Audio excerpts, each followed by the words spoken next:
Hi everyone. Today, I want us to share a beautiful story. My Rafiki family has a spirit of love and embracing each other, a spirit of coming together whenever we have a need. And this happens to be such a story. Earlier this month, we came to know of the family we are calling the Mutegi family. The Mutegi family consists of grandfather Geoffrey, who is about 76 years old, his beautiful wife, grandmother Muthoni, who is about 60 or so, and their 7 grandchildren, aged between 13 years old all the way down to 7-month-old. I know you may wonder, how can such aged grandparents be taking care of such young kids? Unfortunately, they lost their daughter and they had to take in these children and take care of them. They did not worry that they were old and frail and they did not have jobs, but they embraced these grandchildren and shared the little that they had. But in a short while, they realized that they could not manage to take care of these children. One of the children's Uncle Kenywa, took up the responsibility of supporting these children. He's a casual laborer. He rides a motorbike and uses it to ferry passengers and get some money. He also has a small retail shop in the village that he uses to support his family as well. And it is from these little earnings that Uncle Kenywa was sharing with his family. He would take a packet of flour, a packet of milk once in a while for the little baby and share it with them. But also within a short while, he also realized that he was straining so much. His shop was taking a toll. They were eating into his capital and he could not restock his shop. And so he realized that he had to make a call and see who can come in and help him support his nieces and nephews. And so he reached out to his cousins. I happen to be a distant cousin to Kenywa. And when I learned of this story about my distant nieces and nephews, I reached out to the family that has always loved on me, has always supported me, and the family that we have built for some years now, my Rafiki family.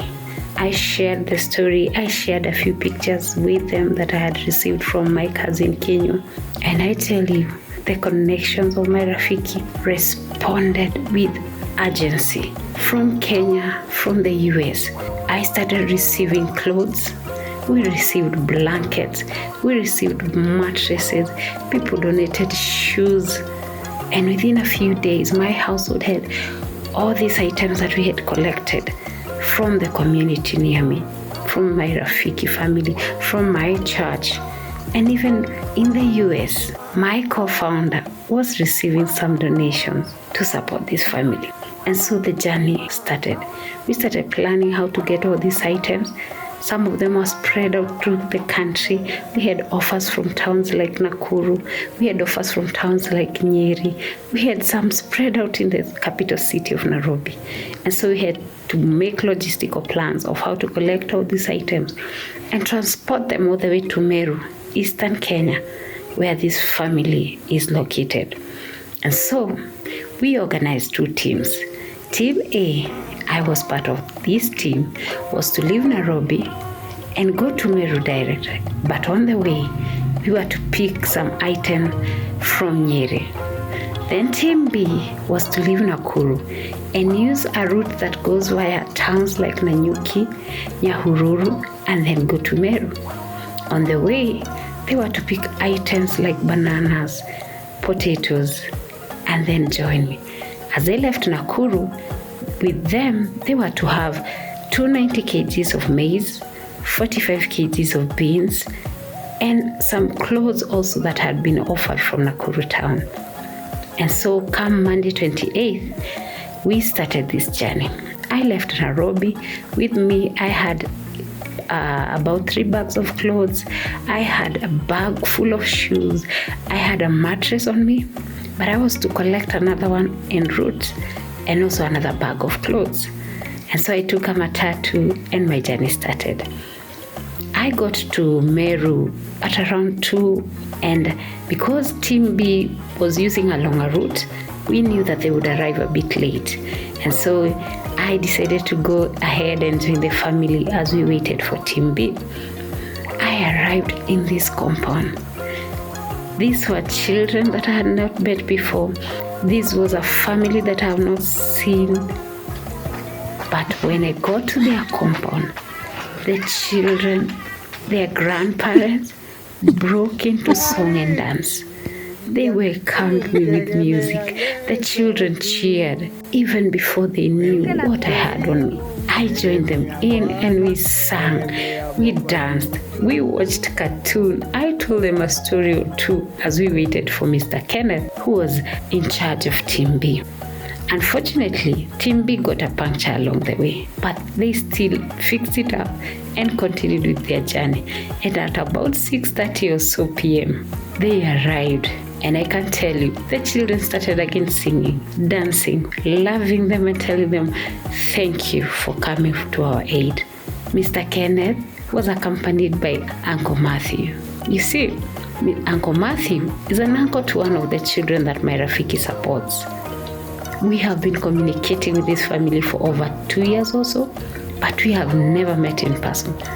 But now, the Motegi's family had created that opportunity. And so they joined me. We sang, we prayed, we thanked God. And then we decided to start sharing the items that we had brought to this family. We could not be able to open up everything and share because it was getting late. That we saw the faces of these children as they tried out their new dresses, their new shoes, a beautiful hat. A friend of ours had made them beautiful warm hats. You see, Meru is a very cold place. It is at the bottom of Mount Kenya. And we were thinking of the cold that these kids were experiencing. And so they got beautiful warm hats that were handmade in Nairobi. We got each child a dress, some trousers and t-shirts for the boys. And they tried them on and their faces brightened up. You could see them smiling and laughing, very genuine laughter. They knew that God had answered their prayer.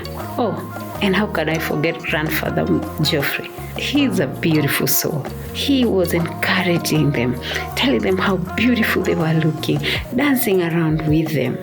And we saw people who had experienced dire need, still trusting God, still believing in God, still knowing that there is a God who will answer their call.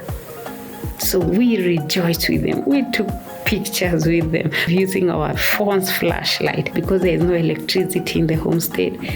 And we thanked God together and told them that this is just the beginning of God showing them that He cares.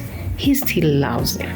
Whether we are born again or not, He loves His people as they are. And so we stayed on with this family until 9 p.m. We encouraged the children that they will resume back to school because God will send His people. God will send them the help they need, and they want to go back to school. And that was the amazing thing.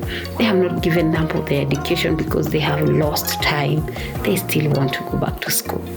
And so at around 9 p.m., we said our blessings. We received blessings from Grandfather Geoffrey and Grandmother Muthoni. They told us to thank you on their behalf.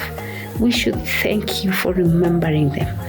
And more so, we should ask the Lord to bless you, that in your time of need, He will come through for you. Because we shared with them that this is not our help.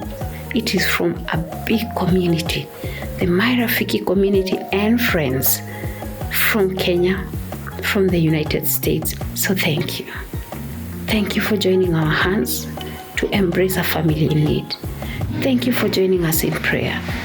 Thank you for giving the much you have or the little you have. We count it all joy.